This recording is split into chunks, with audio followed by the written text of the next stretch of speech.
Guys, wala nang intro-intro, diretsahan na. Welcome to Seattle, Washington, dito sa Amerika. At ito, binabaybay nga natin tong kahabaan ng marina, guys, para puntahan itong famous na kauna-unahang first store ng Starbucks, guys, noong 1912. So dito nga yun, nanggaling yung Starbucks na sikat sa buong mundong kapihan. Dito sa Seattle, Washington, USA, guys. Eto, patawid na nga tayo, guys, papunta doon sa maliit na store lang siya, guys, pero talagang pinipilahan ng taong bayan dahil dito nga nagsimula itong sikat na Starbucks, guys, sa buong mundo. Oo, dito sa maliit na tindahang ito ng Starbucks dito sa Seattle, Washington.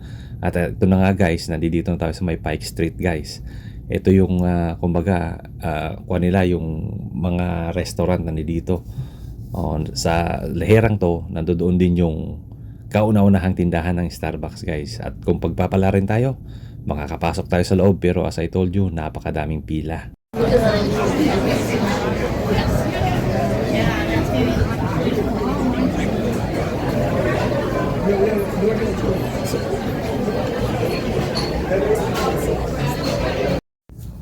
At sa awa ng Panginoong Diyos, guys, hindi tayo nakapasok sa loob dahil kailangan pala may appointment doon.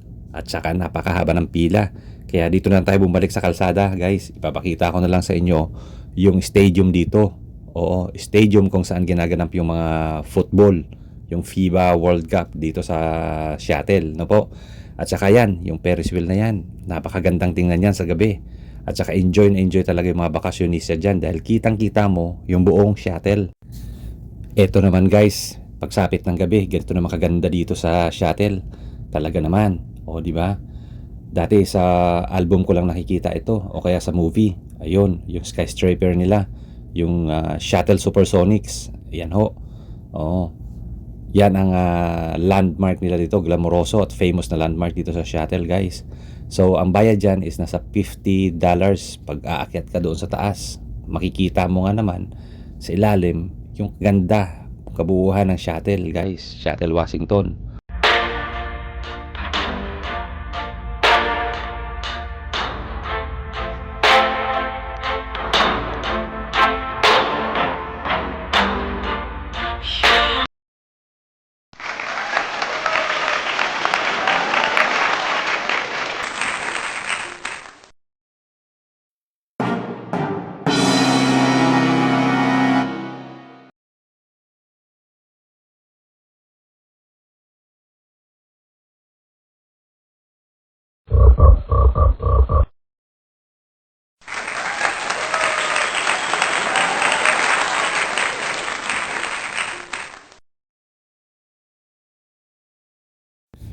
So, perfect nga ito sa mga honeymooners ang Seattle, guys. So, kung may plano kayong pumunta sa Amerika, isa sa mga bucket list niyo ay ang Seattle, Washington, guys.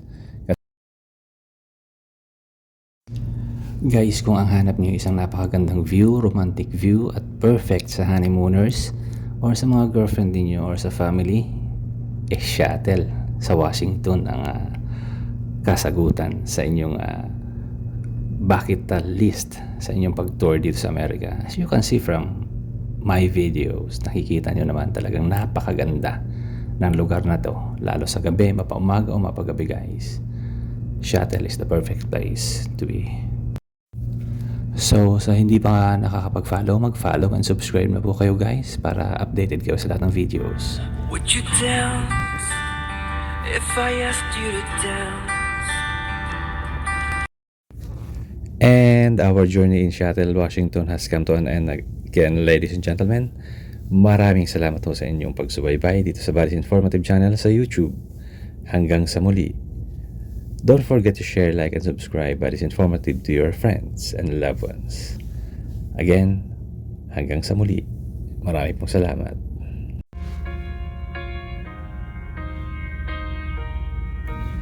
Shout out sa lahat ng followers ko saan man dako ng mundo at binabati ko lahat ng mga taga-Amerika. Mabuhay po kayo.